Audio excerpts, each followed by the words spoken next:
Ciao e buonasera a tutti di San Marino as we are live from the 7th round of the GPVWC Academy Series.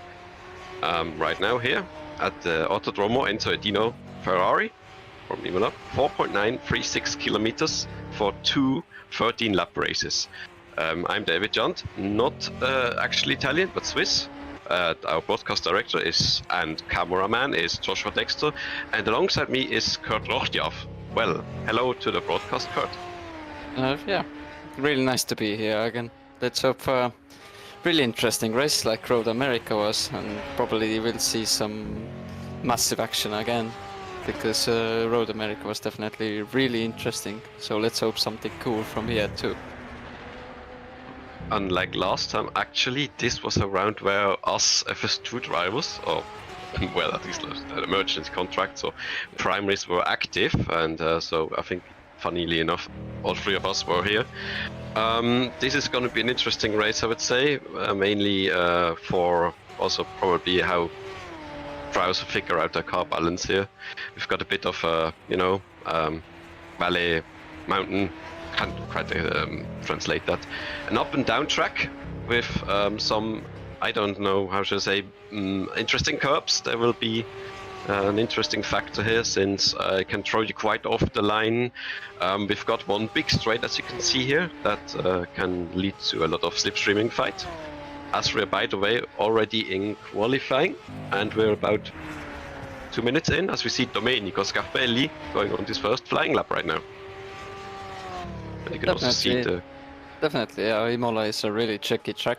Definitely, in the end of the race, the tires will drop off massively, so they will totally die. So it will make the driver's life even more trickier than we expected ourselves before the FS2 race, of course. But we handled, we stayed alive, which is most important at that position. But still, it was fun to race here. But yeah, still a really tricky track. As you can see, just Domenico went very wide, nearly beached himself on the curb. Oh, he's missing the apex. Oh, this could probably be a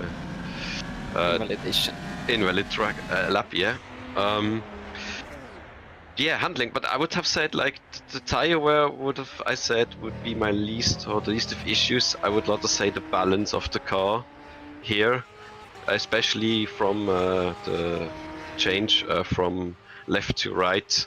Of course, yeah, the weight transfer is very difficult in chicanes, and also with the undulation of the track, especially like Tosa. Even though I'm gonna say I'm not a fan of this version of the track, it has some inconsistencies, but it's still putting up a challenge for the drivers, since they also have to, you know, look at banked turns and such. So this is going to be a very driver focused track, I would say, even though we have the straight, as we see Ben Skinner now going actually for pole with a 1:33.920, 7/10 ahead of Sophie Jones in second so far. Yeah, we can see again Ben's masterclass. He shows his real pace. Of course, he was really unfortunate in Road America after the collision with Mano, which wasn't on purpose. But yeah, he was one of the favorites for the win last time around. Yeah, and if I remember right, Ben was also around for at least as emergency for 01 esports. So I think he's already gotten a chance as well. I couldn't just notice at the FS2 round, but he's certainly already gotten his eyes on him. As we have Marino Kandan trying to continue the form he showed from the last event, as he goes actually third again, and he's on the first two rows, and just about 20 thousandths away from Prix youngster. So as he has parking his lawnmower right now. Yeah. Yeah, Kert, looking like he's kind of found the flow with the car, the handling of it, ever since, like, it looks like more practicing more and being like taking part in some FS2 rounds. So it looks like he's on the way up, don't you think, Kert? Oh, definitely, yeah. He's getting every round, from my point of view. His pace is getting much stronger every round, and he's getting more consistent with the car. He's getting much better rhythm and consistency with the car, so he could put a massively good lap together in qualifying, which will give him second row for the first race at least. Yeah, it's lovely pace. I mean, out of the box ahead of some other people that are some regulars, so he got his first lap right in there. As we also saw, who was it? Yeah, Simon Kander, who is, as I see, from England actually, and is not officially Dutch, I guess, as he went up to 7th place. As well now with Caroline Harvik, who had, I think, another second baptism of fire at the FS2 round as well, but she did a good job and kept out of most of problems. But she did a good job coming back in after her last round in Academy, and she goes up to 7th place. A decent lap. That's not bad. There's also Martin Rödberg going on to his second or another flying lap. Got to have a good gear ratio and low wings to reach top speeds here, but then brake hard for this. Try not to eat too much of the curbs. Oh, too much on, and then he got beached on first and on the next one. These are really treacherous, and I think he's about to abandon this lap. Looks like it, yeah. Too bad. Here's Eke Tompat, Estonian, like the last remaining one we have in Academy, trying to stay within the top 10.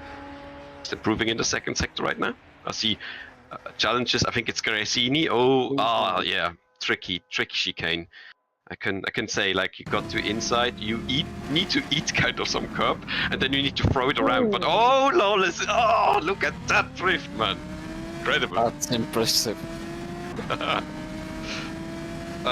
Yeah, as Brody is also heading for the chicane. Like, you kind of need to. Oh, look, he's straight landing it completely. Oh boy, Brody, you're on camera. Doing a better car, it seems. And I was just gonna say, you need to streamline a bit of the first curb, and then point it as straight as you can, because the car is kind of unsettled at the back because of, again, it's not quite even there, and you also want to need as much momentum as you can, but it's a really treacherous chicane, and Brody decided, nah, I'm not having any of that, as he heads on to his next flying lap. As Ben Skinner is already going quicker than his best lap, up by 14 thousandths of a second in first sector, as he makes a mistake. Yeah. The other problem is, like with many other chicanes, the outside curb. I mean, if you go wide, this is one thing, but if you go wide there, you basically have to go off, because that curb there is also, you know, it's kind of shark tooth driving over them. If you look how, you know, pointinated they are, like these here. So it just slows you down even more. So it's basically a lose-lose situation, as he has to go into his next one with about just below 7 minutes left. I like this lime green color, by the way. Looks flashy. It looks nice on the car, indeed. Brody here on his next try. He's going to Acque Minerali. Very treacherous here too. It's also a bit different, but he's managing so far. Looks like he's okay. Now comes the most important part, I guess. Can he handle the chicane well? Yeah, looks nice. Not too far outside. He keeps it within the limits. Now down the not quite straight towards the double Rivazzas underneath the bridge. Down here, heavy braking. Double right. Nice entry. Going out wide. In and out again. Oh, he's just about holding on. That was nearly too wide out. But can he still salvage something from this? Yes, but he's lost a lot of time in the last sector, of course. 6th place for him right now. I would say could have been a bit higher up the field if he hadn't been for that mistake, probably on par with Sophie Jones, for example. Caroline still top 10. As Thijs Youngstra is 2nd place. Yeah, you telling me. Interesting. Thijs is really liking this track so far, it seems.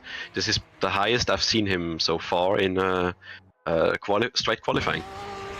As Caroline went up to 4th place. I'm sorry, we've completely looked past that. Caroline up to 4th with below 7th tenths from the pole. It is very fast, like ahead of Sophie Jones for now. That if she can keep that would be amazing.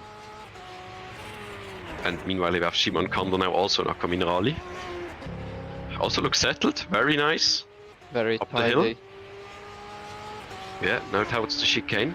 Will he succeed? A bit far away from them, bit oversteer, but looks okay, Kert.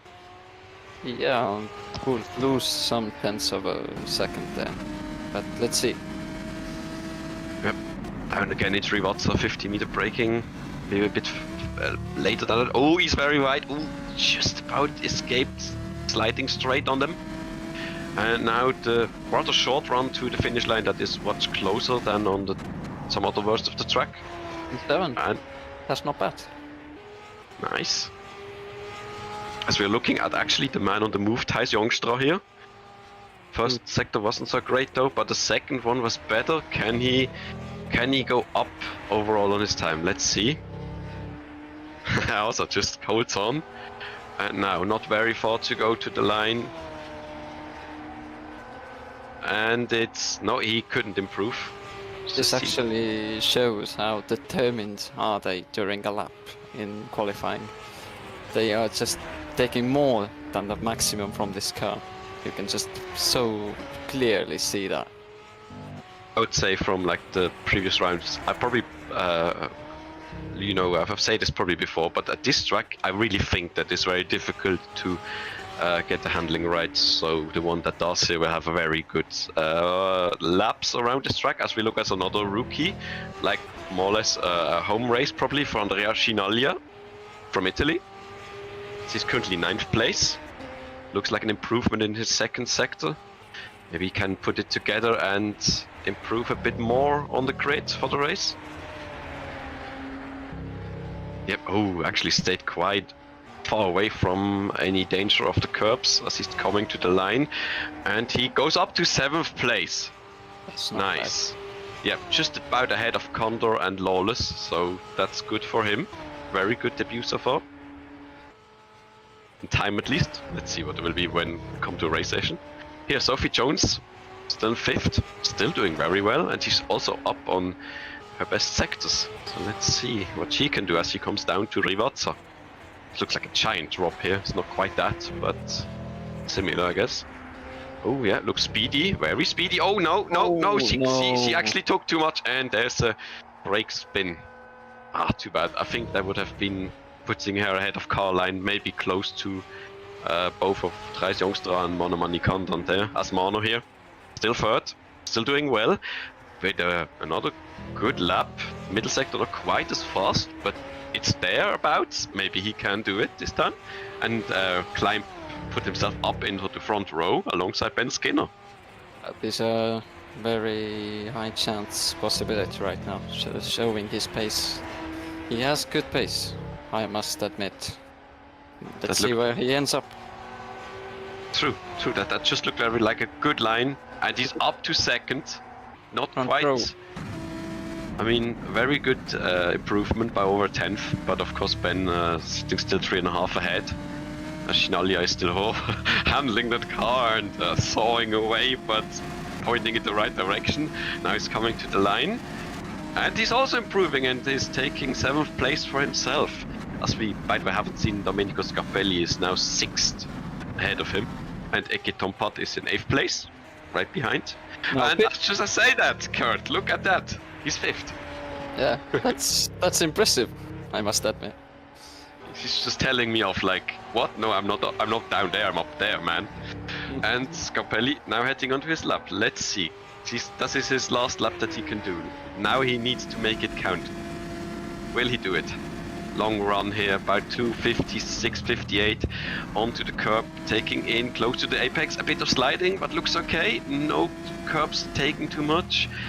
Good line. Now he's heading for Villeneuve.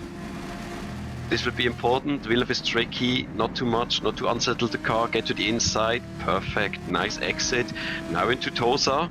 Be careful about the from Skinner in 1st sector.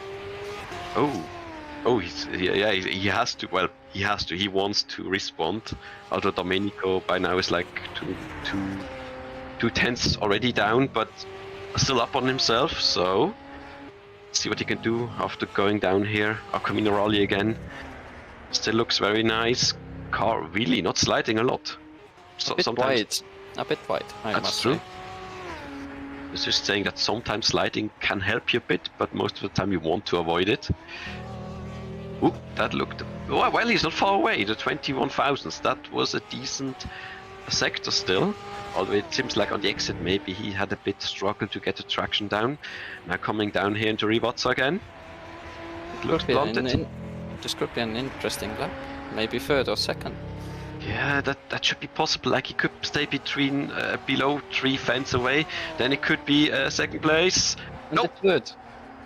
It's just 30,000 like away from Monomani Condon, but he's up to third. That's very good for him. Here comes Brody. Brody's still, I think, looking for his ideal lap. He's improved, but in the middle sector had an error. Now can he go up from 10th? And it's 6th. Not bad. Yeah, just about edged that Eketon part to 6th place there. As he's behind Karl and Harvik. Very strong lap there. Alfie. Yep. No. I mean now Karl-Heinz even further up there. And AK is now 8th, of course. Alfie Denley, also a newcomer, who he was previously on the entry list, but this is the first time he's actually, I think, racing with us. As this is his lap to go up to 11th place. Nice. Going ahead of Matthew Maple actually in the process. And Weiss Youngster on his last lap. That was a bit wide, I guess. No. Oh, that was a purple actually. Oh, he did improve, sorry. The last sector was better than Ben Skinner's fastest lap to pole. So... 7,000 seconds slower than Scarpelli. Yeah, I'm telling you, without that middle sector, we were looking at a second place again on the grid. Impressive try from him here today. This could be an interesting race. Oh yeah, definitely. Probably seeing some candidates, seeing somehow, some groups of drivers. But yeah, again, with this, the qualifying for race 1 is over. And shortly we should have the final overview. As we do, here we have Ben Skinner on pole with a 1:33.920. Alongside him is Monomani Kandan. Third is Domenico Scarpelli. Weiss Youngstar is in 4th place. Caroline Harvick with a very impressive 5th place. Brody Lawless is alongside her in 6th. Sophie Jones sits in 7th, ahead of Eketon Part. Andrea Quinaglia is 9th, and Shimon Kondo rounds out the top 10 within a second to the pole. 11th, Alfie Denley. 12th is Matthew Maple. 12th, Samuel Slavev. 14th is our previous Race 2 winner, Alain Klose. 15th, Martin Reitberg. 16th is Jerome Berg. 17th, Kyle McManus. 18th, another rookie, Olivier Desmoliens. 19th is another rookie, it's June Chivu. 20th is Louis Smith. And I think on the last few rounds we've got more new faces. 21st is Denis Jermak from Czech Republic. 22nd is Massimo Belloni. 23rd, Julian Kerr. And 24th is Lorenzo Ederovic. So I think with this, it's an interesting session, and we've seen some surprises, I guess. But what do you think? What's the most surprise for you, quickly? I'm out of words. Didn't think I would see Thijs Youngster on P4. That's really nice. That's really nice. Being even 7,000 of a second slower than third place Scarpelli, then that's impressive. I must admit, I'm proud. I'm proud of that lap. True. Both Alex, Thijs and Caroline both showing very good pace today. I mean, they're separate by like 3/10 nearly, and we see some grouping there, but both of them very good, and I hope it will continue like this.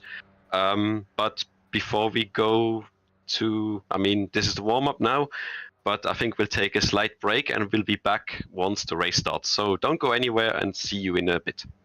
See you then.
Welcome back to Imola. As we're just at the end of the warm-up session here.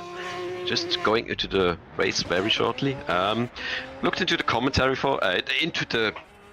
commentary section for once, and I see that we have got a very ecstatic Edward Hunter with us, and also some thrown back between Serge Fletcher and Alex Lowe. And I think Alex is trying some French version of Never Gonna Let Me Down, because it sounded like it. But looks like everybody's looking forward to this. Oh yeah, reminder, if anybody out there is not racing or wants to race an academy, you can go to the website on GPVWC.com and you can, you just need to actually enter the driver market for academy on the dashboard, and you just need to download the mods. They are free. and then you're basically good to go.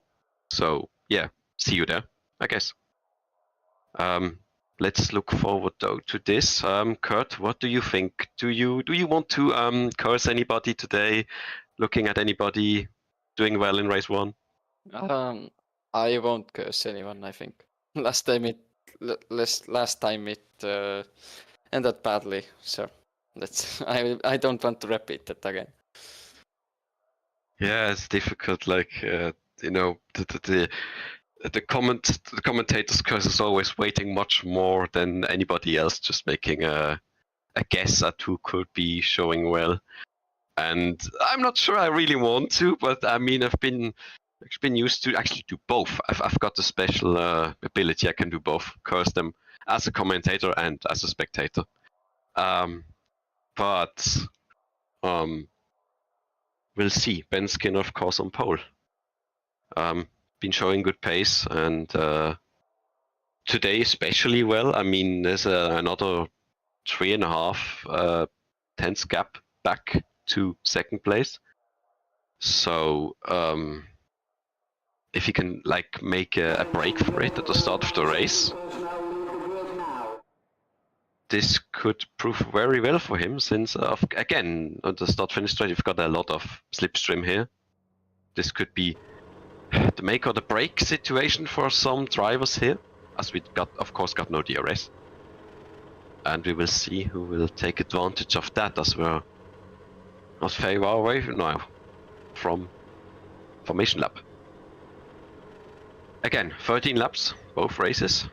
I would not say Tyre was gonna be playing a lot of factor here, at least in my opinion. I think it's more like, I would say, away from the tire wear, I would say how the tire wear, or I mean, yeah, the grip change will alter your car's handling. Have you set the car well for the way the tires wear? Do they go well with that? Will the car's balance stay consistent through your race?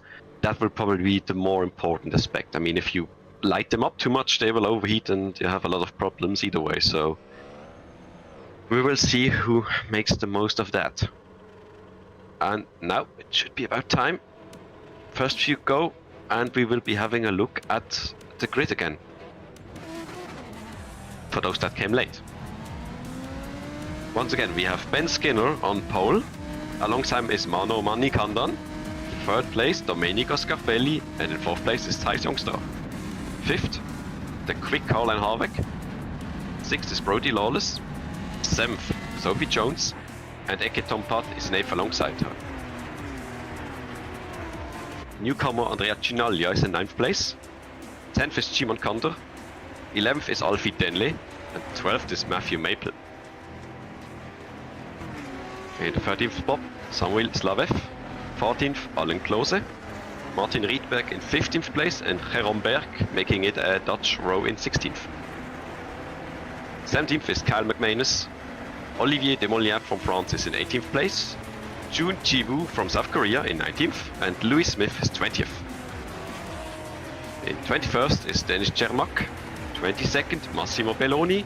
Julian Kerr is 23rd, and the final car on the grid is Lorenzo Ederovic from Croatia, if I remember that correctly. I think that's all of them today, and well, maybe a slightly smaller grid than last time again. Maybe I mean, some holidays are around the time, so could be that some people are not deciding not to race right now. But still nice to see that we've got a few rookies finally joining us in Academy. It's always nice to see more people get to race, and we'll see how their performance will be. And here we of course Ben Skinner leading us around to start finish, and again we will see how will he get along with the pressure here. I mean, it's already showing quite well. It's just a bit bad luck at Road America. It's also been showing some his speed there, but of course, I mean, we remembered that like what, third turn. And of course he's got Mono behind him, and he very much wants to keep him there. Definitely, Ben has a huge amount of pressure because he knows that Mano can be quick also. And if Mano gets a brilliant start here, then he will be having to face a lot more pressure than he was waiting for. So let's see. Definitely, first lap will be very interesting, I should say. So let's see what happens. And there we go. 1, 2, 3, 4, 5 lights. And they are off. Let's see who gets the best jump. And Skinner is actually getting away good. But I think that is Scarpelli already passing Monicandon on the inside. And he's already in slipstream. Oh, I think he was pulling alongside, but there's no space. People a bit on the grass. They're all looking. Oh, somebody's going off. The rest is... No! Oh. Yeah, but somebody... Oh, he spins. That's half spin my Monicandon, I think. And there's another spin on the inside. Oh, and another! Yep, oh boy, people on the exit getting a bit messed up there. The rest is getting through nicely though, more or less. Looks like in Tamburello, Mano was getting too ahead of himself, just giving a bit of contact to the right rear wheel of Scarpelli, almost spinning them both. Yeah, and we've kind of missed because I was trying to look up who we saw spinning and it was sadly Caroline Harvick, who's now down in second last place. Oh boy, I kind of worried that something like this would happen to some of our very well performing drivers, and it just had to happen to her. That's a shame. But then again, maybe she can make up some ground now, as we see Sophie Jones is now up to third after this bit of chaos. But Ben Skinner has already checked out at the front and just went 2 seconds away as Monicandon is out. Oh boy, already on the first lap, as somebody is in the kitty litter for a bit. That is actually Thijs Jongstra, who's already lost place to Brody Lawless, who is already up to fourth now. But there's through all this locomotion. But there's Sophie Jones being third, which is surprising. Oh, I actually know Sophie is also doing endurance races and such over the years, so she does have pace, and I think consistency is more of it. No! Attempted pass, and it went wrong, and it's Eckerton part, sadly. Ay. And he's now down like what, 13th, 14th place. 13th. It's turn one is an incredible. Well, turn one, chicane one is an incredible. Tamburello is an incredible difficult track to go alongside and not slip up into the other car's trajectory. And most of the time, you will end up spinning, and that's kind of what happened to him. And I think it was a bit too early. And if you're too far down, it's not gonna work out. But I mean, it happens. Maybe Eckerton will have a really good starting position for second race. Yeah, you're already highlighting. He's now basically third currently for the reverse grid as Caroline, who's still having issues with these big curbs.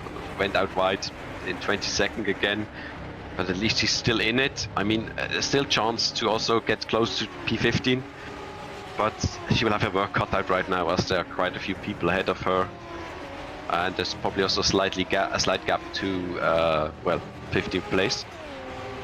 Where you can see also Kyle McManus here fighting for 16th with Lewis Smith, and Lewis Smith way too tight on the grass, lost him some, just missed his rear end, just a bit on the grass, missed a bit of speed, and then McManus had a DC to claim this place. As Ben Skinner again, Scarpelli is not that much slower, but he's just claimed the fastest lap, and I think of course Ginalia here alongside. Do they give each other room? Condor is giving him just enough. That's how it should be, guys. Very nice. Ginalia will have to look for another place to pass him, but very good so far. Driving standard here. So down in 18th, Lorenzo Terovic, who's already made several places up thanks to the issues around him, as we've got another yellow. Oh, Samuel Lau have lost a place, but I think that was not quite it. It's yellow again? It's again. Maybe someone, I think Lewis Smith is in the pits, or he is the cause of the yellow because he's lost a lot of time. Something went very wrong for him. Sorry, as Thijs Jongstra is holding the fastest lap of the race, which means he's the fastest man on the track right now. Ooh, that is very nice indeed.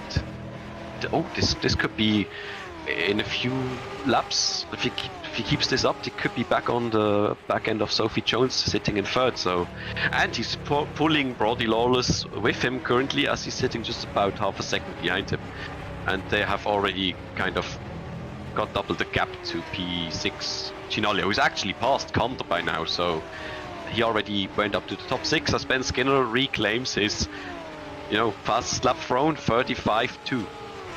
Just about quicker than Youngstra, who was just 1,000 slower on this lap.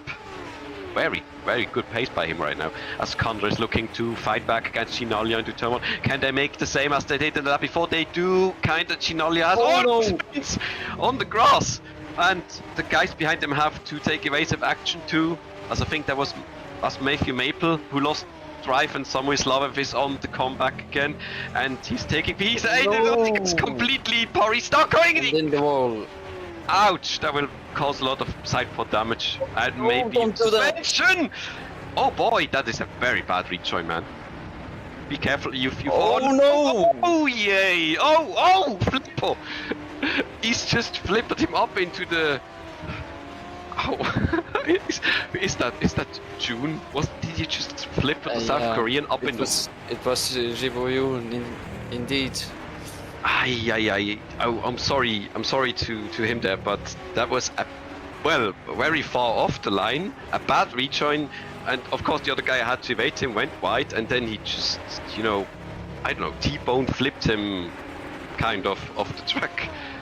Not very good. Poor June here, down to 16th, but still possible to get the reverse pole, It's not far away. We are 4 laps in and so much action again. It's like Road America all over again. It is kind of. I've just got completely carried away because I'm not sure if I got the right person there, but it happened quickly again. As Skinner is now over the 34.7.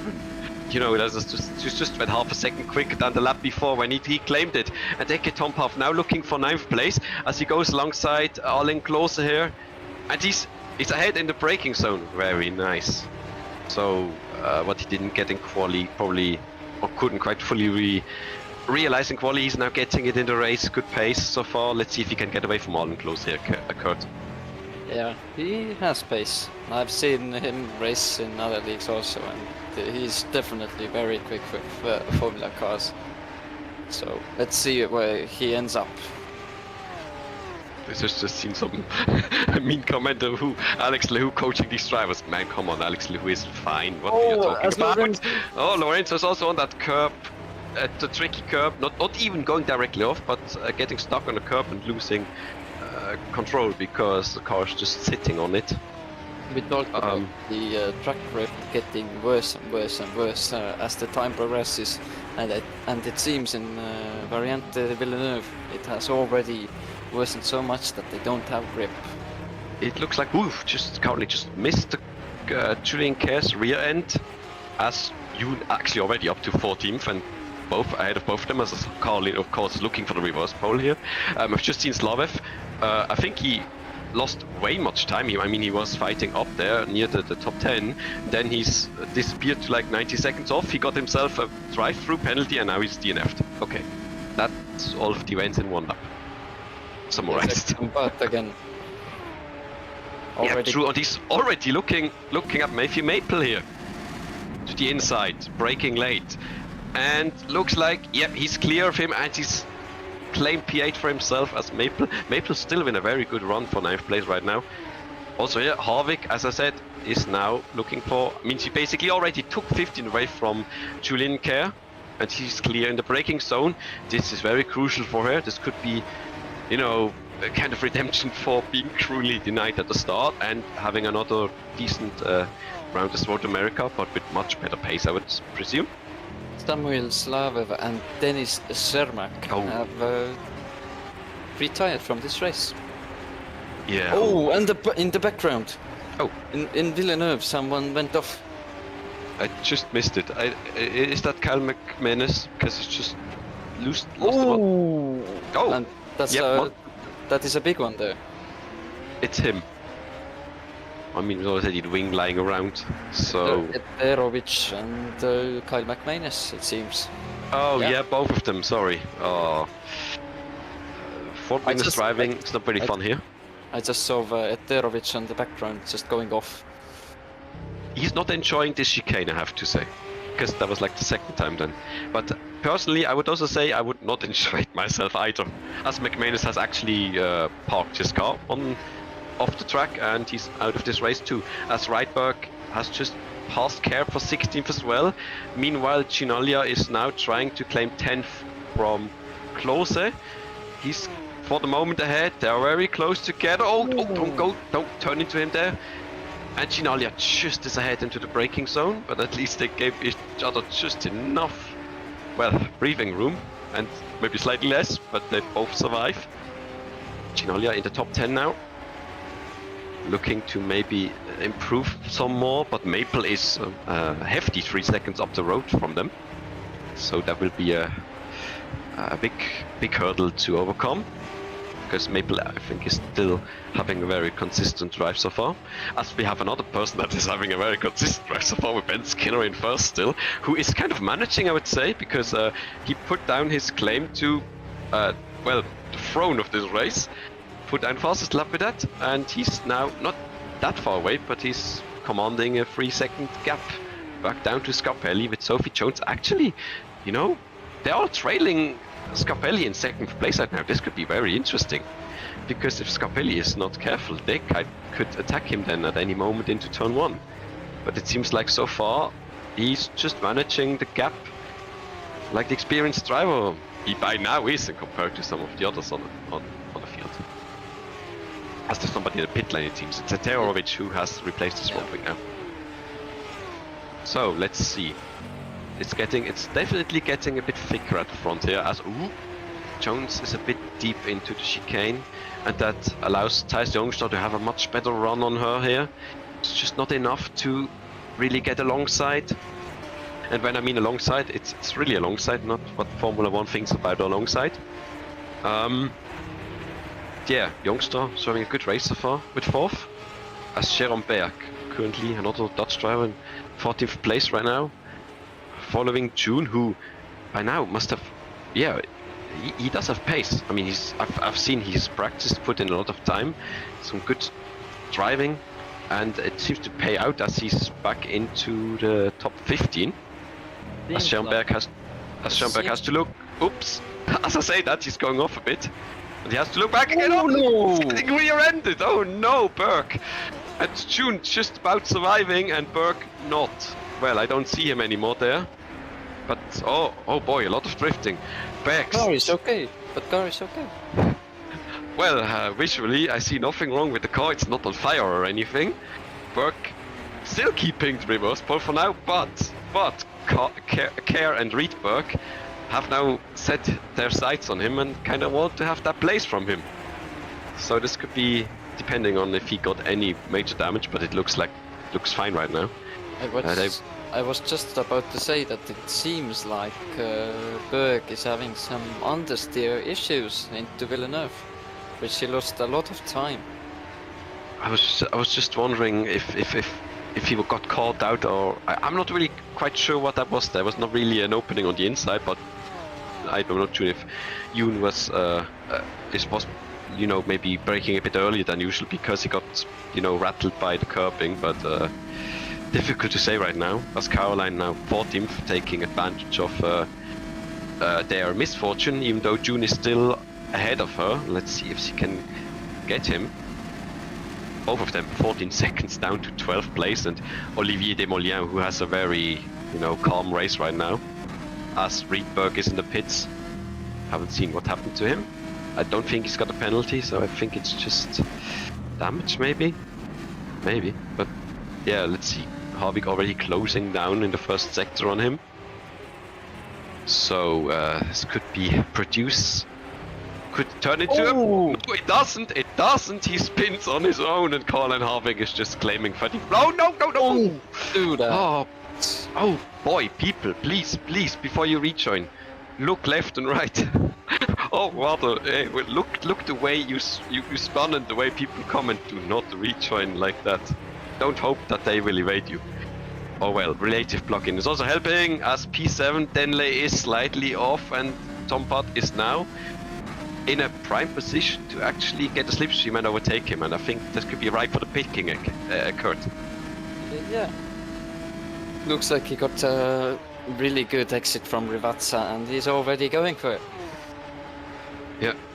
Also be careful always with like, if you like maybe exit the slipstream too early, you could, you know, run out of steam before you really dare, but both of them. Also Chinaglia and Maple still fighting, it seems. I mean, already thought it was over, but Maple's... Maple is struggling with the car, it seems. It's not that bad. I mean, he's not had any, before I'm gonna jinx him, he has not the big issues of the other guys, he's still in the top 10. So it seems like he was still fighting with Chinaglia up to that point as a big wiggle, but not losing it like June there on the exit. Tosa is difficult though, as Brody is taking a trip across this countryside a bit. Not quite flawless. Yeah, exactly. He's having trouble today, but I mean, he came from like, I mean, he's just like in a 6th or something, and he's still 4th, so that's fine for him so far. But it's not really getting into a place where he can attack Sophie Jones. Although Thijs Youngstar must have made a mistake. He is the one that lost out by like several seconds now, as he's back there in the background. But Brody took advantage of that. Now he's 4th, and I don't know. Let's see. I mean, if Sophie Jones is still doing very consistent lap times, we just got we got a tune there off the track, half of the track, and oh boy, look at that. These tires are cooked by now, I'd say, if Gordon Ramsay was anywhere close to a track. And I think he has to be very careful now. Yeah, there's no grip in him. Yeah, they're probably very heated up by now, so I don't think he can just go out there and attack Belloni directly again, because it seems like by now it lost a lot of grip. It cooled in really badly, it seems. We could take someone now, but let's oh no, Eketon Bart! He's the yellow in the first sector, and he's... Oh no, I think that's a major off. That was a major off, and oh no! Let me see. That's unfortunate. We sadly got no replays here, as we were notified again. It's an ongoing issue, but that's just how it is for now. But I'm guessing Eket just probably lost it on the power or something, and then touched the barrier. Maybe collision with something. Someone. Well, I'm not hoping it was with Denley, because that was the closest car thing to him at that present moment. I think he's by himself, yeah. Maybe, you know, if he has a very quick stop, he could come out with the front wing just in time ahead of Belloni, who is over 30 seconds down, but I don't think that will be just enough time. But Sophie Jones, yep. Could have been Villeneuve. Yeah, probably most likely. Difficult track, difficult turn, the same as Tosa. Then again, the difficulty around here, and as again I said, how the way do you have to shift the balance of the car and keep it under control. It could be like nearly any turn here. But as we see, Sophie Jones is still looking at Domenico Scarpelli's 2nd place. And I'm never sure if maybe Domenico is not trying to risk too much. Sophie is just about there, and Brody is trying to get close and actually attack. But we'll see. We're soon heading on to the final lap, so if there's any chance to make a slipstream pass, it could be then, because later on it might not work out, since it's just a prime opportunity to overtake with less stress. But we saw a yellow flag in sector 1, I think, previously, and something has happened again, but I'm not sure what it was. So we stay on this fight for now. But it looks like Brody Lawless is closer to attacking Sophie Jones here for 3rd than Sophie is to Domenico. Domenico is about 6/10 away. This is too much to really have an attack, but it's still enough to get the slipstream, so we'll see. But the exit was not too bad. He's still too far away, but I think Brody didn't have a good Rivazza, so I think this is status quo for now on this start of the last lap, as Ben Skinner is still, you know, just chilling there, kinda 3.2 seconds away. So he's a very good, drive by him so far. Really going between how fast do I go, how much risk do I take, and he's just making his best out of that. Olivier Desmoliens looking at 11th, and I just want to point out, if you have a missing front wing before the final lap of the race, you have to pit and replace it. But I admit, even though I do not agree, and this is Academy, and as Desmoliens just about jumping over the anti-cuts, keeping it straight, good hold of the car. I can understand why Eke Tompat does it, although technically by rules it is, you have to repair it. Although I see he's completely alone now, he's got 12 seconds to the next car, I absolutely understand why he does not pit. He should. Who is That looks like a lapped car. Yeah, I'm not sure who, maybe right back. Louis Smith. Yeah, probably Smith then. Maybe, yeah, he's off, he's retired. I hope it's not fuel. It would look like it, but I really hope it's not. It looks like it was fuel, because there was nothing broken on the car. And we should not forget Ben Skinner's coming through and claims the win. I think this is also his first now. This is his first win in Academy. Good job to him as he managed the gap. Scarpelli meanwhile finishes second, Jones third, Lawless in fourth, so nothing changed there. Youngster also still in fifth. Our unchallenged really top 5, Conter 6th, Stanley 7th. Chinaglia is just running out of time to take that 7th place. Maple behind him will be finishing in 9th. Klose also kind of alone in 10th, but this is about the same place he finished at Road America. I'm quite sure about it. So this could be, strategy. Desmoliens in 11th in a very lonely race right now. Yeah, we have to talk about Eke Tompat here. We also see this in the chat, and it's true that the rules tell you have to come into the pits to fix it if this is not basically the last lap of the race. I can understand it from his point of view, but I'm just gonna say, Academy. But again, don't do it. Just don't risk it. I mean, again, Academy is kind of letting you, giving them freedom, and we don't have all of the strict rules like the escape in qualifying. But just to be sure, if you cause an accident without a front wing, that will fall on you very much harder than if you are with a wing. Just saying. Jiwoo Jun finally, Jun Jiwoo, South Korean naming convenience. Finishing finally in 7th place. What it could have been for him. He was running also in the top 15, but it didn't quite come together for him. Shame for him. And in the end we have 19 cars finishing this race. As you see Martin Riedberg here, 18th as well. He also had a pit stop, I noticed. Not quite sure what. Maybe also damage repair. But, well, at least he finished, Sometimes it's all about finishing too.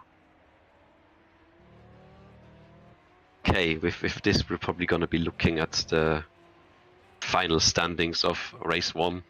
We've got Ben Skinner winning his first Academy race, to my knowledge. Domenico Scarpelli finishes 2nd, ahead of Sophie Jones in 3rd place. Brody Lawless finally finishes 4th, and Thijs Jongstra claims 5th. Shimon Conter in 6th place, Alfie Denley in 7th, Andrea Chinaglia in 8th, Matthew Maple in 9th, and Alan Klose in 10th place. Olivier Desmoliens to a lonely 11th. Eke Tompat with a front wingless Formula Ford nearly car in 12th. Karl-Heinz Harvick finally finishes 13th. Jerome Berg in 14th.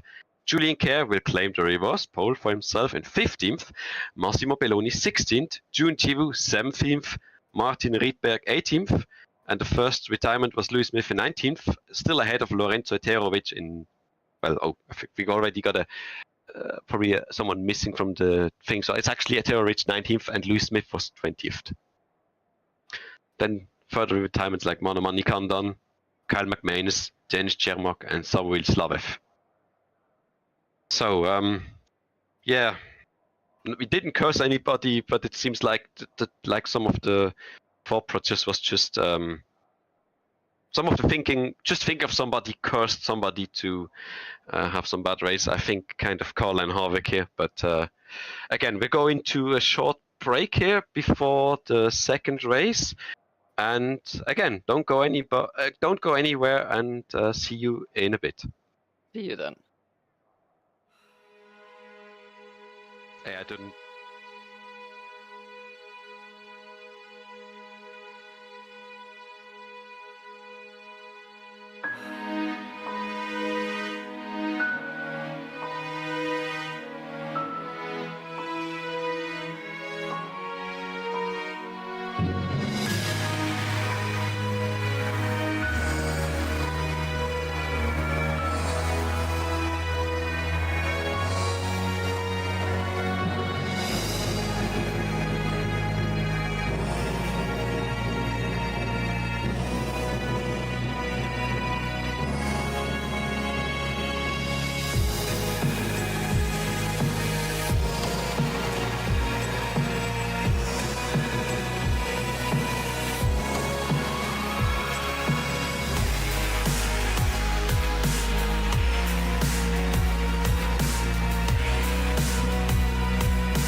fast. And welcome back to Imola, as we are just in the closing stages of the warm-up in the background. To soon race 2, and this time of course with reversed top 15. As we said, Julian Kerr will be on pole this time.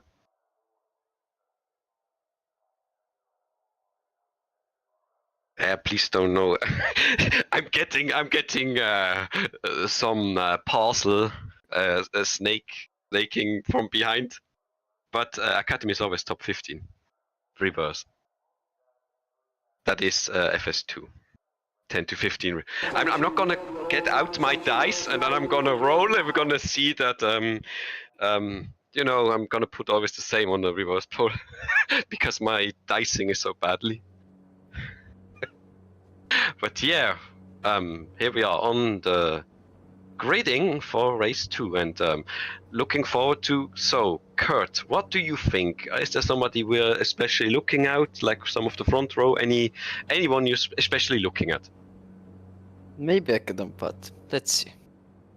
I don't want to curse him. Of course, he's my fellow countryman. Of course, I want him to do well. So, but I'm still supporting every driver. So, may the best driver win. Apparently, so it seems like you told me he got stuck on a curb, and the curb also decided no. The driving through fee for this here is your front wing, and then he lost it, and that's how he lost it, kind of. Although again, that's correct, yeah. Yeah, still though, you know, if you lost it, you should pit for a new one. But again, interesting. But let's see. Here is the grid for race 2 with Julian Kerr leading them into it. Jerome Berg is second. Caroline Harvik now starting third, and Eke Tompat is fourth. Fifth, Olivier Desmoliers. Arlen Klose sitting in sixth, looking at maybe getting some more out of this one. Matthew Maple seventh, and Andrea Chinaglia eighth. Ninth place, Alfie Denley ahead of Shimon Kandor. Heist Youngster 11th, and Brody Lawless in 12th place. In 13th, Sophie Jones, Domenico Scappelli in 14th place, Ben Skinner 15th, and Massimo Belloni 16th. Junji Wu 17th place, Martin Riedberg alongside in 18th, Lorenzo Eterovic starting 19th, and Louis Smith in 20th place. Mano Manikandan 21st, looking to improve on that of course. Kyle McManus 22nd, Denis Chermak in 23rd, and Samuel Slavev in 24th place. So, we will see again how this will pan out in a few moments time, as I have to quickly look over. Okay. This time it will be much trickier for Skinner and Lawless because they are starting from the midfield, which is the most dangerous zone in these races.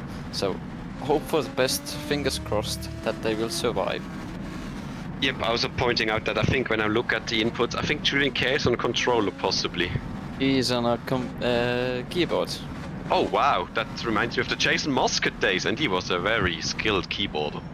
He actually beat me back then in Red Rohtjärv days, so I know what I'm talking about. Yeah, but again, I was gonna go on to that segue and say, yeah, it's probably gonna be some kind of civil war again, isn't it? Like, we've seen a few second races that then turned into quite a bit of chaotic race. But we will see this. Hoping for a clean race will be a stupid idea, I guess. I don't know, this depends what you want to see or what the spectator wants to see. But in a few moments time the lights will come on. Spectators want to see action. You can always have two kinds of action, those that are just out there for the sensationalism or for the actual on-track battles, as we are going to the lights. 2, 3, 4, 5. And off they go! It's always such a long wait, and Kerr seems to be getting away good, but at the same time Burke and Harvick looking. Oh, Harvick already to the inside. Can she make it? There is an opening right now. Can she make it safely alongside to the inside? She is there. Oh, spins, nearly half spins, but he's rejoining safely to the outside, and Harvick leads.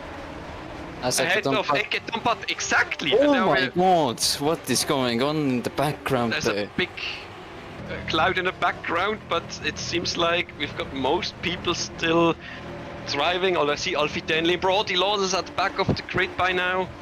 Oh, looks like he was caught in the...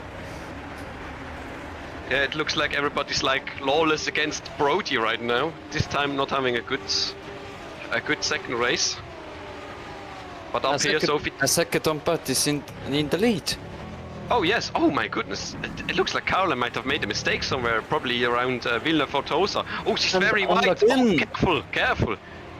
Oh, she's losing a lot of drive, and Carey's actually repassing us. Arlen Klose is already with them, and he's already in third place again. He has that same strategy going on as we're looking at 15 kilometers. We're looking back to 5th place Caroline now, who is trying to defend here, not losing too much time again. He's now down to 6th, as Chinoglia, I think, has just taken 5th. No, that's Demolia. Chinoglia is in 4th. And now it's Youngstra taking 6th place also away from here. And behind them is Matthew Maple. And Monomandi Kanton came from 21st. He's already in 9th place, and looking at this battle ahead of him.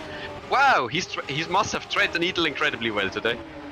Samuel Slavev is already retired from this race, unfortunately. Yeah, it looks like once again having been... who is that? Is that car? No! No! And it's complete chaos. All of them are off into the kitty litter. It is Julian Kert. Oh no, it's bad though, that rejoin. Maple, I think... Oh, there's a wing. And, oh no, why? Oh, fire! He's in the oven. Oh my god. I'm sorry. Oh my goodness. We've got the burning car. It's just disintegrated on the track. And there's wings going, and there is a tire going, and there's debris everywhere. Oh my god. And that's Ben Skinner. Ben Skinner half spun. I'm dead, sorry. What is going on? What is going on? This is a colossal chain of events that just wiped out half of the field in the first chicane.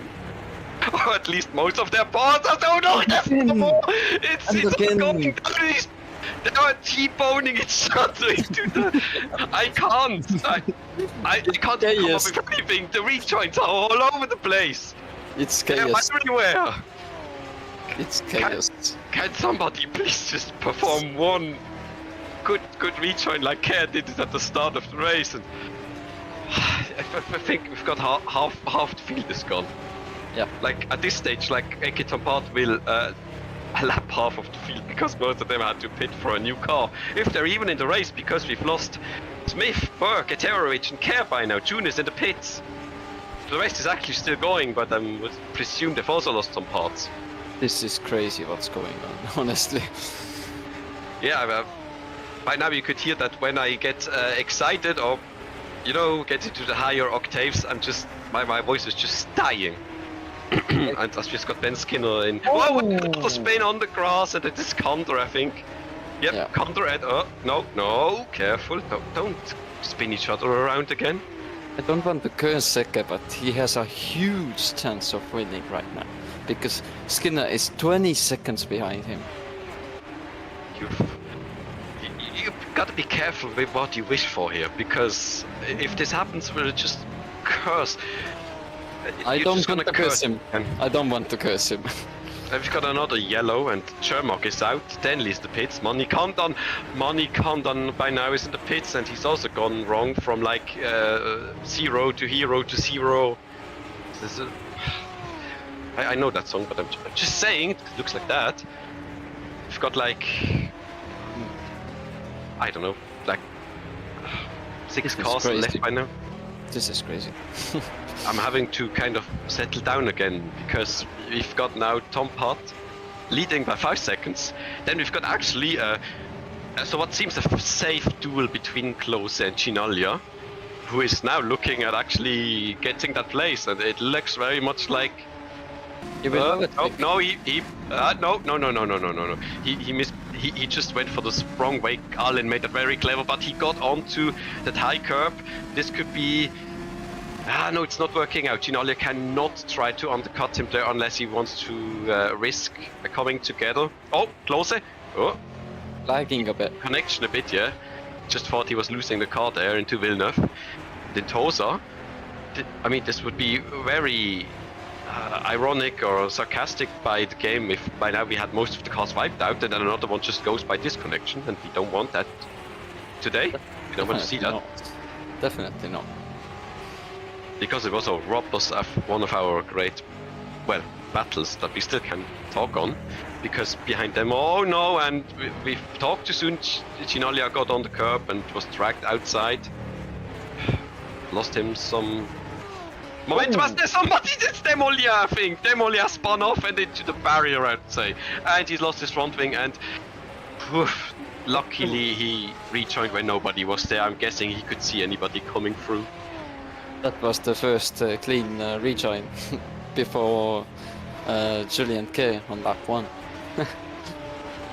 Yeah, I see of course a very probably emotional Edward Hunter now.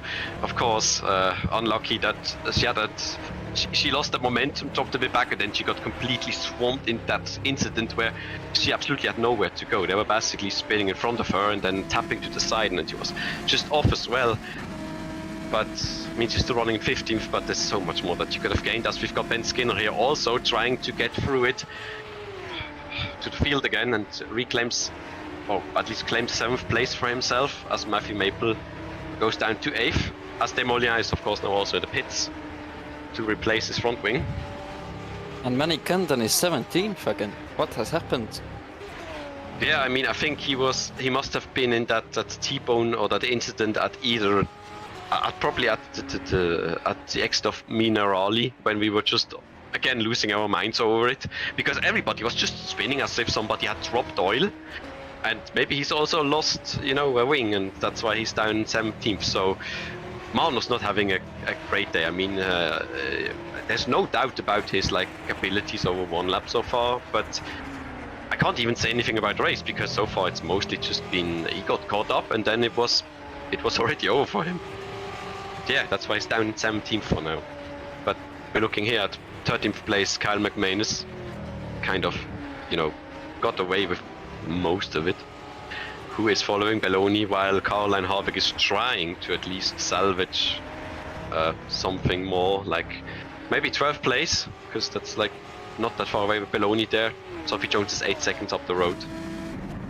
But there's an interesting point being made, Isaac Clark made it to turn 1 first in Jeddah, but yeah, I remember that one, and then just I think it was also kind of bad, unlucky rejoin a turn in, and he got spun around, and then he was basically lost I think a wing. I was locking up very easily, it seems. Yeah.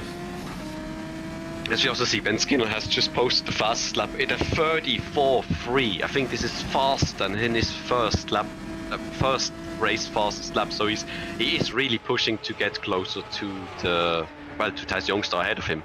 As McManus now, sorry for missing it, has claimed Belloni, and another lockup, but luckily didn't go off.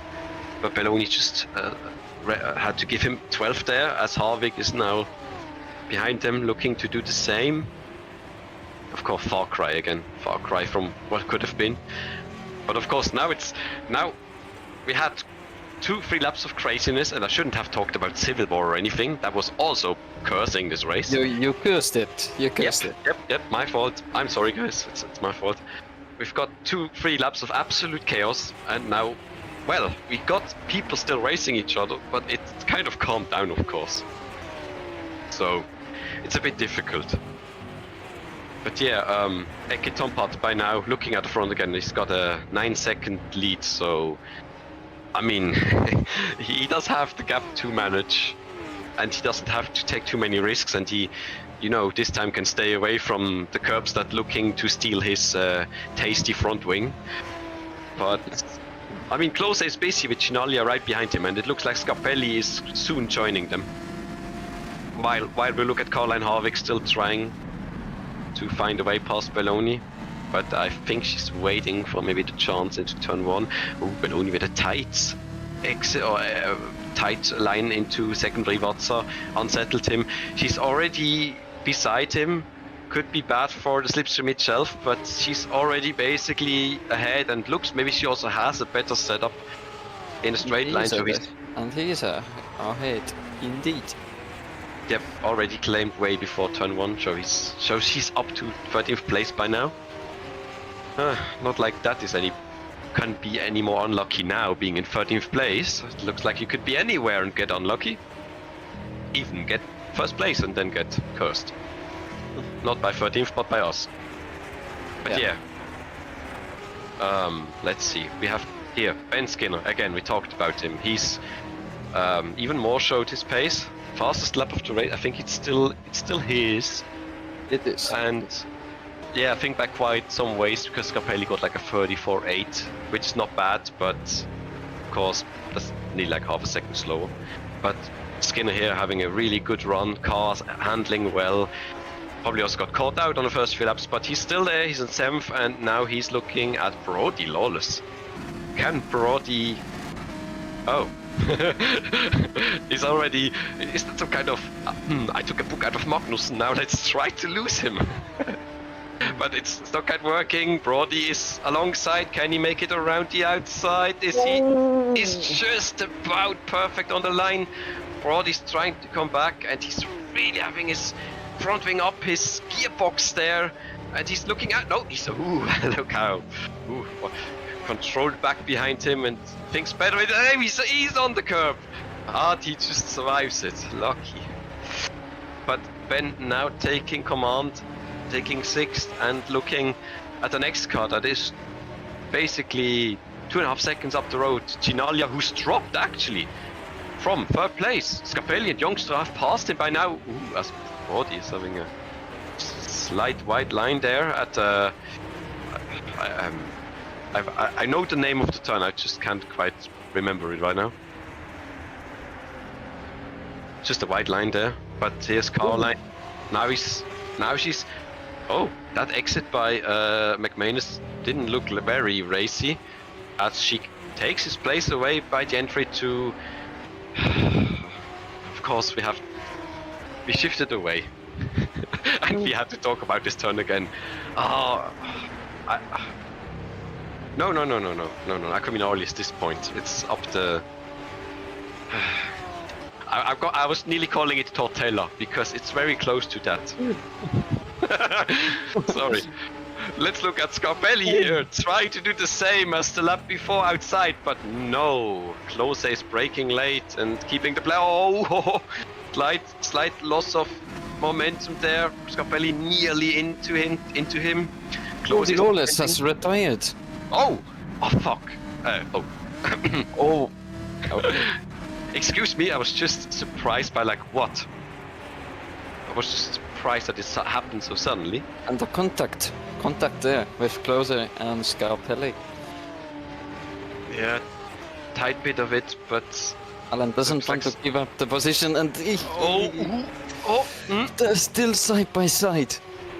Yeah, who's gonna give in? Will it be Klose? Klose is not quite giving in. He's sideways. He's going over the grass, and he's sideways coming back. But at least nobody drove into him, or he crashed, or it was a completely bad rejoin. But by now Ben Skinner is there, and he's taking the place as well. Look at him. That lime green car. If a steak was good, already taking 5th place. Although Arlin will be in a place to probably fight back if he doesn't try. No, he doesn't. Oh, it really looked like he was losing it. And already Thijs Youngstra is going for it. Oh yeah. You see Thijs having his best. He's in his still young academy career. Quite a good race, as he's just taking Scarpelli's slipstream, and I mean Domenico Scarpelli with the usual big pace, or the. I mean, we just Maybe you're more used to him, but youngster here in the turn 1 just stealing that place away, and let's see if he can get away from like one of the faster guys that we have got in academy in this season. So let's see. I mean, and Scapelli onto the curb. This puts him vulnerable to Chinaglia, but he's just about keeping it by claiming the inside line, and Skinner is there. Everybody really screaming inside their car, Skinner! As he's coming close to, Scapelli with another drift through Piratella. That was the turn I wanted to talk about. And he's actually, he's coming like a torpedo! What was that? Chinaglia missed his braking point completely. He's just, I don't know, there was not even... The Italian Civil War. I don't know. I was like thinking it would kind of work because Kviat is now racing with an Italian license. It could be him in disguise, but I don't know where he braked. I mean, you do not brake that hard, but that looked like he went straight on. Forgot about it. But that means Ben Skinner is just getting through this field. It's just fourth, and I was not thinking he would be arriving in time, but Scapelli is looking at Ben Skinner stealing his podium by now, because he's already sitting in a slipstream, extended slipstream, but he's there. So we very much see an attack coming very soon, because look at that over the curb with the control. But Skinner itself, it's not just the slipstream dangerous here, because Skinner's car's handling so well, he's driving so good that he could be, especially with Domenico Scapelli's, oversteer moments, that he could go by any point with his momentum. What do you think, Kurt? Yeah, looks like Ben is just getting the more than maximum from this car. You can see really that he has a more consistent setup. I guess because Scapelli's tires are overheated, or he could have some damage already to the rear diffuser with contact with Andrea earlier. So I don't know really what's going on, but it would be interesting to see, as we have still 2 laps to go or something like that. Yes, about to. But yeah, I certainly hope that Scapelli can hold him.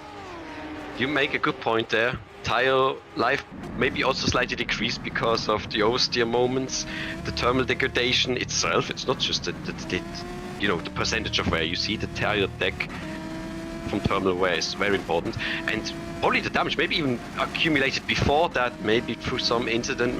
There was a lot of stuff that it could be that Skinner just has not just the car, maybe the everything just is to his advantage, and he can put Domenico under a lot of pressure. Although Domenico in this last lap has held on quite well, because Skinner couldn't actually gain a lot, and in the slipstream he didn't get anywhere close. 310 is still a lot in these cars, so maybe he can hold on for another lap after that one. But any turn is another one, as Skinner just closed in on him at Villeneuve, and he's looking to the inside. Oh no!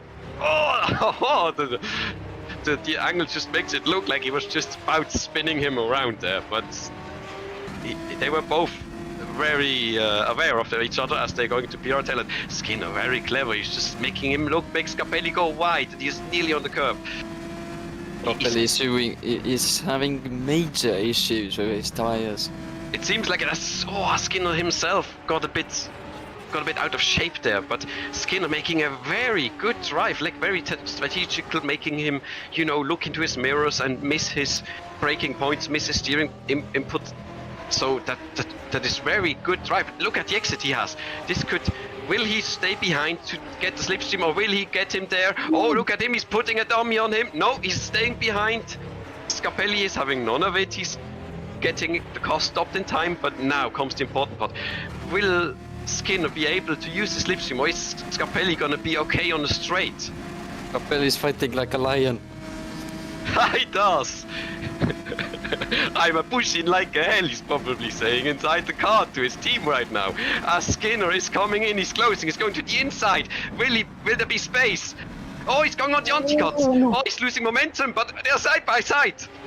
And we just looked at top part. That's the Lance Stroll moment of the race. going side by side into Villeneuve, but Oh my god! Oh no! Oh, slight tap on Skinner. Will Skinner take the place away, or will he wait? No, he side won't. by side. No, he won't. Oh, he will still, but Scapelli has the better exit because he slipped on the inside. The tight line is not always the perfect thing to have. And he's still ahead into Piratella, and I don't think Skinner will go for it. No. I see like one place left. He needs to do the same as last lap to be there to take him into Rivazza. Unless he can somehow make the momentum work into the chicane for Gresini, which I don't think he will be. It's too far away. Except if it would make a, dive bomb, but I wouldn't do that. No, it's not AI camera direction. Oh, Husband makes a mistake. Oh, this is the sealing the deal, I would say. Skinner he's lost it. As we look at it, finishing first, taking his first race win. Congrats, and well, unchallenged at the end. Nobody was anywhere close, and he just brought it home. Another curb moment there, but he's holding it together. As we're looking ahead, Thijs Jongster finishing for the first time on the podium, and Domenico Scapelli still takes third place home, as Ben Skinner is going to do some spinning in the background. Maybe a bit frustrated about being so close to that actual podium and then not taking it in the end. A big upload to Domenico, definitely. What a race. These 3 laps were so hectic for him. The tires were dead, but that doesn't matter. That isn't a factor for him, because he fighted like a lion for that final podium place. It's okay, guys, in the comments. It's a misinput. Cut our cameraman some slack, please. It's... I know, it's just a bit of fun, I'm just saying. But, we're completely missing the people here. Like, Alain Close still finished 5th behind Ben Skinner. Ginalia was 6th there. Maple already also through. As we're now looking at Belloni in 13th place, holding off Demolien just about for 14th, who at least also could finish his race. Because we've only got 16 finishers to call out that, because as we... okay. Mano, what you doing? And then straight into that barrier. Oh, I think that car's also totaled now. Mano finishing 15th there, and June actually bringing it home in 16th, and the last finish of this race. I'm now surprised that we even had 16 cars finishing this race. Don't you think? Don't you think we were nearly expecting that we had 10 cars finishing in the end? I thought so in the middle of the race, indeed, yeah, because the first 3 laps were like, wow, this race, honestly, this is, and I don't know, I have no words for it, but it was definitely interesting in some ways. Yeah, I'd say at some point this is Sparta 300 met civil war here. At least that's felt how it like in the second part of the race. Oh no, just the second race itself. Gonna be more specific than that. Not talking some out of my backside, but yeah, I think we'll have a quick overview of the race results and race 2 here, as Eke Tompat is giving Estonia another race win, as he finishes first, of course. Thijs Jongster with also his first podium. Congrats to him. Domenico Scapelli still claims third place in the end, ahead of Ben Skinner after their very nice battle. Alain Close, still good result in 5th place. Andrea Chinaglia in 6th. Matthew Maple in also a decent 7th place. Shimon Kanter in 8th. Martin Riedberg also getting a top 10 out of this, staying out of trouble in 9th. And Sophie Jones managed 10th place in the end. In 11th, Caroline Harvick, with so much more that could have been, but he bravely fought to the end, got that place at least. Cal McManus got 12th, Massimo Belloni 13th, Olivier Demolien finished 14th in the end, Monomandi Kandan 15th. The last finisher a lap down was June Chibu. And from there on we had the retirements: Alfie Denley, Brody Lawless, Dennis Chermak, Julian Kerr in 20th, basically, Lorenzo Eterovic, Jerome Berg, Louis Smith and Samuel Slavev. Boy, this was a This was a voice-breaking, hair-raising thrill ride, especially in race 2, that I haven't had before, and I'm lucky that I haven't lost my voice by now. You, Kert? I'm jealous of Eke. I'm now the only Estonian who hasn't won in Academy. God damn it. I have to make a return, I guess. Well, as long as you don't sign any primary contracts, are you free to do this? I mean... That's the issue. I could have one. Oh? Yeah. Alright. I'd be interested to hear about that at some later point, or just see it then when it happens, but kind of a bit of a shame, I guess. But I won't get over it. Yeah, I mean, at the end, it's a shame. It would be nice to see you also here to commentate on you and see your race, but at the same time, I would also congratulate you, of course, if you made it to FS2 yourself and have a consistent seat and no more like you go from like one day back, hey, is there a seat up for grabs for this round, and you can actually race. That was nice. Yeah. But we will also be soon moving to interviews, I would say, as we see here. I think this is Bologna still. Yeah, he's getting some more screen time. Good for him. And boy. But yeah, I think we'll be moving to interviews now. Very soon. We will see who we can have here. It looks like so far it's only Domenico Scarpelli in the interview room. I think there will be definitely more people, not only Domenico, I guess. But I hope so. Should we drag him in? I don't want to annoy people with my 2007 memes, okay? Apparently. But yeah, let's drag him in.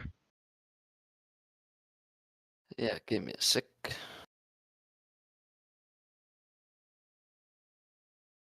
Because yeah, we need some tracking here, because my car has enough.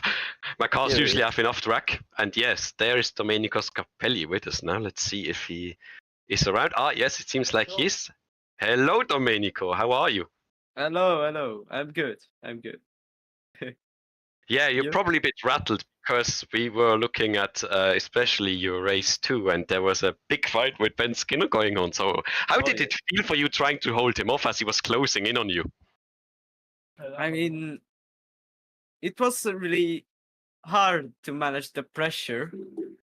The problem was the contact I had with, I think it was Andrea, who tapped me in the rear into Acqua Minerale and basically destroyed my suspension. So that was the bigger problem, not Ben Skinner. But I think we had a really great battle. So yeah, I really enjoyed that. He enjoyed that as well, I think. I hope. So yeah. I did admit we did see that. Of course, it was live on broadcast when I was suddenly surprised to see the torpedo coming from there. How I called it, and kind of missing you more or less. Oh, not quite, but no, not quite. Yeah. Yeah, sorry. It was so much action race 2. That's why we're a bit out of breath still. But I mean, there's still a decent round for you. I mean, we had several people not having some luck, and Ben Skinner just missing on podium. But you actually got yourself a double podium with second and third. Did you actually think before the race that would be possible to you? As it seemed in qualifying, I think you were a bit not quite happy. It seemed like on your laps, but did you think you were having such a good round? I think it was actually all right. I mean, my quali lap was... I could have gave a little bit more, maybe that couple of hundreds that would have pushed me into P2. But I'm still happy with all the rounds. My race pace was good. So, like, race 1 was pretty consistent.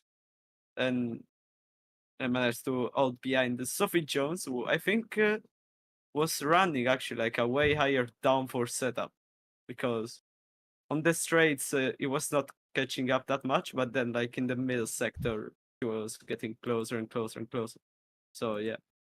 Yeah, true. We saw in race 1 like Skinner ahead went like 3 seconds away, and then he seemed like he was pacing himself just, and you leading kind of a train of cars like exactly with Sophie and such.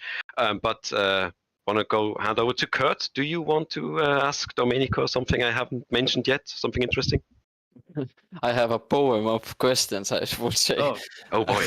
great. Not really, but tell me, Domenico, that race to end part, really, you fought like a lion. Is Alonso your spotter or something that he told you to fight like a lion against Ben or something? But tell me, what was the real issue? Why did you lose so suddenly so much pace? I mean, I actually don't. No, okay, no. The problem was, I think it was close. Like there was a red car in front of me that at some point started lagging like crazy. So I was trying to back up a bit so I wouldn't get involved in any crashes or something like that. Like watching a car in front of you lagging is a really scary thing. I hope nobody will experience that. But something that was actually funny from my race too was the crash in I think it was lap 2 at Tamburello, and I literally went full gas through that. I avoided everything, and I'm really happy with that. That was probably the moment of the race for me. Also, I don't know what happened in the first lap because after Piratella, I saw like a car flipping or something like that. It was chaos. It was chaos, let me tell you. Yeah, really chaotic. And also at that first corner, yeah, I got caught up in that mess. But luckily didn't get any damage by that. So Lucky boy. yeah, luckily yes. Okay, good to know. And yeah, crash is nearly an understatement. I said more like a car graveyard in the end, especially with the fire going on and all. But I guess There was I'm fire? just. Yeah, there was. Oh. This will probably be clipped at some point because I cried like I don't know, some velociraptor or something. There's Oh, already a picture. someone Oh went for no. a barbecue, guess. Yeah, there was a big barbecue, but Oh. again, you double podium. That was great evening for you, and again, congrats, and hopefully to see you again soon, Domenico. Thank you.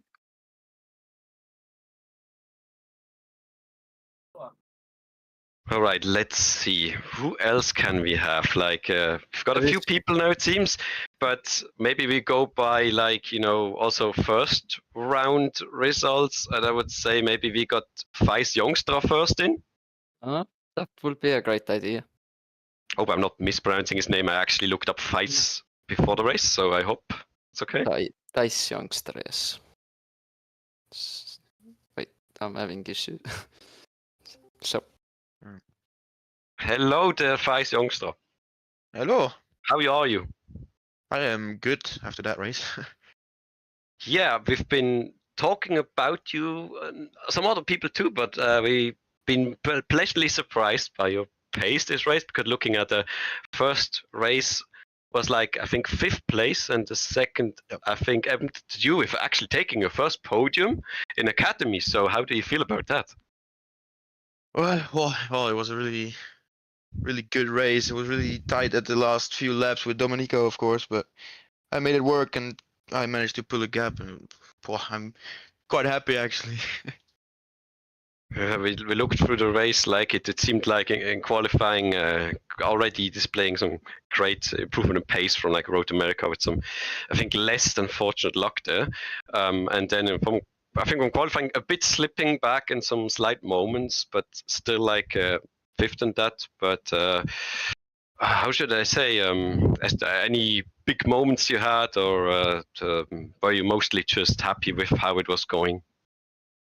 Well, and the qualifying was really unfortunate, of course. I was really close to getting P2, especially on that final lap I had, but I just managed to, I messed up the final corner a bit, so I lost a little bit of time, and that got me to P4, but still quite happy with that. And then, yeah, the first race I just had a little moment, and then I lost P3 to that, and after that I just kept losing a little more time.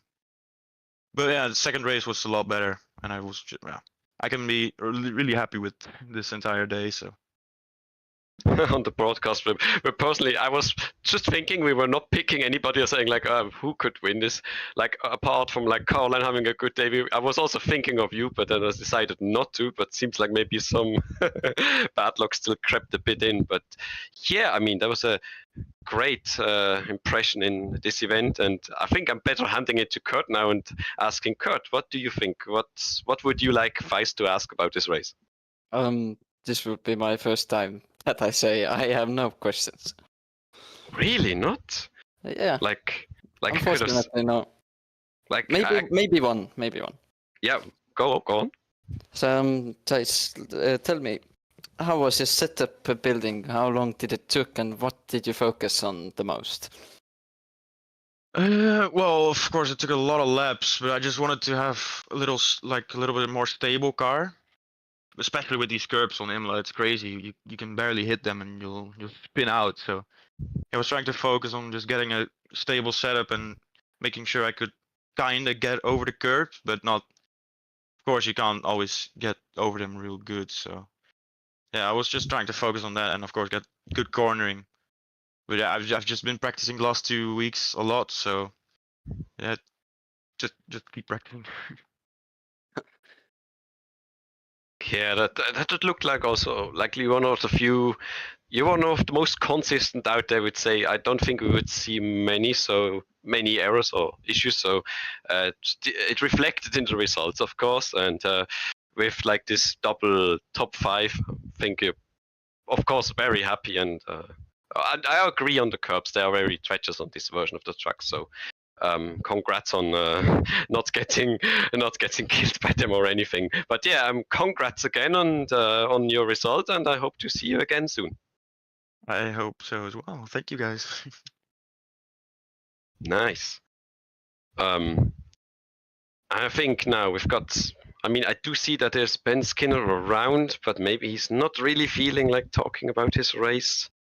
Looks like we're moving on to. I mean, directly to Eketon part, I guess. I mean, we've got a Jundt Jivu there, but I guess we go with like, the winner of race 2 first.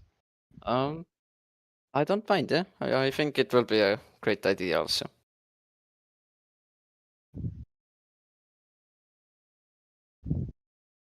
Oh shit.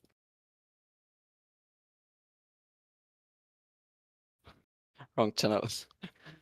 I really do not. Well, it might seem that he's busy. I mean, he's muted. That's true. Hello. Oh, there he is. Hello, Eke. I should say Eke, or should I say Eke Tom, or is that okay? You can say just Eke. Okay. Yeah. Again, hi. So, I mean, most talk is about your second race where you took big advantage of all the. We called it nearly civil war, or it was not enough just to call it chaos. And you took advantage of everything. You quite quickly got Caroline Harvick, I think, after a mistake. And then you took the lead and you never looked back. So after that, did you just manage your race 2 and just kept look out for any treacherous curbs out there or anything special that happened to you there? Yeah, mostly I took it calmly because in race 1 I spun on a curb. I lost my front wing.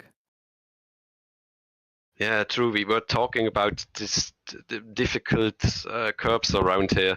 They are quite high and easily either throw you off the line, make you spin, or even worse, I didn't expect that we were seen missing wings, but then we saw them all throughout the events this time. But yeah, you took advantage of that. But race 1, you were also, I mean, qualifying. They were looking good, like around top 10, if I remember right. And then 8th. See, I wasn't kind of looking up the quality result, but yeah, again 8. And then race 1, you were also looking good, but I think there was, I mean, quite early. I think something that dropped you back, and then of course that moment. Yeah, I had a little spin on lap 2, but then fought back like P7, then spun again. Yeah, this looked really unlucky for you in that regard. But then again, the bad luck of race 1 basically turned into the good luck of race 2. But gonna ask to Kert here. Kert, do you want to ask your fellow countryman something? Let me think. What could I ask you? maybe about overall. I heard that you didn't practice for a week, so it is a surprise to me also that you are on the top step of the podium so quick. And I'm a bit of jealous because I haven't won yet. So yeah. And you will not win in Academy. Yeah, that's right. But setup you got from me. But tell me, at the first laps with you, what you did with it. How were they? Was it difficult or just tricky? First laps with your setup. Yeah. It was very good. It was very stable, surprisingly. I thought it would be like oversteer or something. I'm not Casper. So don't expect me. Yeah, but Casper's setup wasn't bad as well, no. But you didn't use it still. How do you know? I don't know. I just... God damn it. I just think that you didn't use it. Maybe. Okay. I'm also running out of any questions I could ask. Like, I mean, if the setup was like any good for you, then I mean it did show in the second race, and you could take advantage of it. But again, then I would say congrats on your first win, and well, I guess your deserved reward in the end. And again, I also hope we see you again in maybe like 2 weeks for I think the race in France. Yeah, I will definitely race there as well. Very nice. Thank you for coming, by the way. Thank you. Okay, we're trying, I'm not sure if we can all, but we're trying to have some more in, like we've got also Mano Manikandan and Jundt up there. I'm not sure, but maybe we could have them also. I mean, we could also drag Mano up there and quickly ask him how difficult his race was. Yeah. Get up to the... Oh. Hello. Hello, Mano. Now you're with us in the broadcast room. What should I ask you? I mean, you were looking really rapid and speedy again in qualifying, and it seemed like you were gonna bring the fight to them, and then it basically went all downhill from there. Talk us how this happened. Yeah, first of all, is my mic all right? It's a bit bad, but I was just wondering if you hear me properly. Well, we hear you at least. Okay, good. Okay. Yeah, no, it was. I mean, not much to say, to be honest. I was quite happy with qualifying. I've really been struggling in qualifying since the start of Academy this year. So to finally get that sort of nailed down it's like quite a big achievement for me. I think race 1, we went down into turn 1. I feel like I didn't see Domenico make that move. I feel like he came a bit late, and then by the time I even sort of registered he was there, the only bit of track in front of me was the curves with like those killer bumps on it, and then I was like, yeah, no, it's over. So got the car back onto the track. Was in like P13, but then my Wi-Fi crashed. So even if I was to maintain P2 at the start, I don't think it would have mattered much. And then race 2 was, I think on broadcast you saw how crazy the start of race 2 was. We had like people blowing up and everything. So of course I was going to be one of the cars to get involved in the crossfires there. So that race was also a bit of a write-off. But I think any sort of positives to take is just sort of, pace has been really strong. We're getting there, and it's only a matter of time, I believe, before I can finally finish on the podium. So we'll keep pushing and we'll see what happens. That was a very nice overview of how your race went. Like we saw, a few people got killed by the curbs, so soft through them, and then, as you said, we saw the chaos. It was very, very, breathtaking or voice cracking. But yeah, we were also going to say, like, the pace looks promising. You were always up there since last round. And we'll hope that it happens, or that you're up there again. But Kert, do you also want to ask him something? Yeah, definitely. Mano, your sudden pace in qualifying has surprised me a lot, actually. In qualifying, you were really quick, front row. Maybe it was your first, but I don't really know. Yeah, we didn't really see what happened in both races. Can you do a little recap of your action, what happened around you and what happened to you? Okay, so yeah, so like I said, it was front row. I was alongside Ben. Obviously, flashbacks to Road America where I killed Ben Baxton. So I was like, I want to make sure I don't do that this race. I want to be clean going into turn one. It was an all right start, and Domenico got a slightly better run, so I sort of boxed him off. So he didn't really have anywhere to go. Ben was in front of him, and I was to the side, so we didn't really have any space. So we had to just sort of stay there. And then as we went down into turn one, he hit the braking zone at the usual braking point. But I think once he realized there was space alongside me, he like let off to try and get alongside. I didn't really realize he was there. So I thought he was just gonna slot behind me, but then he immediately appeared alongside me. I got a bit caught off guard, and then I tried to sort of make the move. I didn't really try to take the move back, but I wanted to just stay alongside him. And then I feel like he didn't really give me enough room to work with. I know that turn one is quite tight, so it definitely wasn't intentional. But yeah, I felt like I didn't really have anywhere to go, so we hit the sausage curbs and we went flying off into the gravel trap, and then rejoined sort of at the back. And then by the time I sort of started getting everything, and I tried to like sort of fix my mentality and go, okay, we'll try to make some positions. We'll try to get our way back up the field. And then my Wi-Fi went down. Usually doesn't do that. I think it's just a one-off. And then we joined back for race two. Race two starting from P20. And then once again, it was insane. It was like the Cars movie, like beginning scene. It was crazy. There was crashes everywhere, left, right, center. And just trying to get through everything, I was like, oh, holy crap, we're up into P9 all of a sudden at the end of lap one. But then there was a group ahead of me. I'm not sure if I got caught on the stream, but there was a group ahead of me of cars, and they one by one just took each other out at turn one. And then I honestly had nowhere to go. Like I tried to slam on the brakes and maneuver around, but then I just tagged the rear of I think Caroline, I think it was.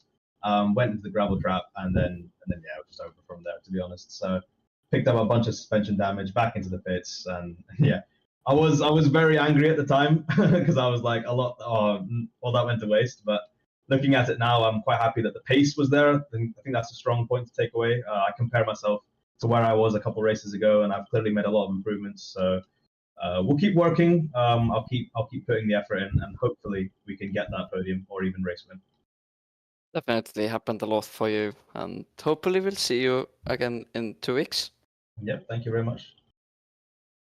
Okay, yeah, so saying commiserations on that, but again, for also the quali result, like what second, but was very decent again. There's the paces there, so yeah, hope you will soon be rewarded for your effort. Thank you, David. Thank you very much. I hope so. So let's I think go to maybe the last one, Jundt if he's around. Not sure, maybe he's there. Would be unfair not to have him if he's the only one. Let's hope so. So, Hello there. Should I call you Jundt or what would you prefer? just the Jiwoo works, so don't worry. Oh, okay. Well, Yeah. Jiwoo, what? I mean, it also looked like you put in quite some effort over the last few weeks, I think, too. And you previously practiced some more with the car, didn't race yet, but yeah, looked promising for like, I think, surely top 15. And I think in both races there was pace to be shown. And then you like twice had, I think one times you got kind of, one time you were off, and then soon after that you kind of got flipped. And then the second race, I think you got involved in more of the issues. How was it from your point of view? I flew, quite literally, personally speaking. But it was I think it's just my heart rate jacking up in my first race, so it was interesting. Yeah, I mean, a lot of people today that probably were expecting something better than what the chaos, especially race 2, that were cars everywhere and cars burning. Did you yourself think that? I mean, I did see that you put in some nice overtakes and you were steadily like getting like P13 again at some point. were you having the setup that would have you enabled on the pace to, maybe attack the top 10 for the races? I don't think it's set up, just more experience. At the moment, I've only got 3 weeks into the game, and feel like it will just build over time. And the setup is just perfectly fine. I just can't push the car enough, and I just too scared, per se. And yeah, I'm just happy I finished. I'll be honest with you. I would say you definitely did practice well. I mean, the curbs here, again, as we would talk with most of other people here, they are treacherous, and the further you go out, it's like a lose-lose situation. At some points, you have to jump behind them and then slow down, and also just lose momentum anyway. But it looked like, again, some points you also got caught out with them.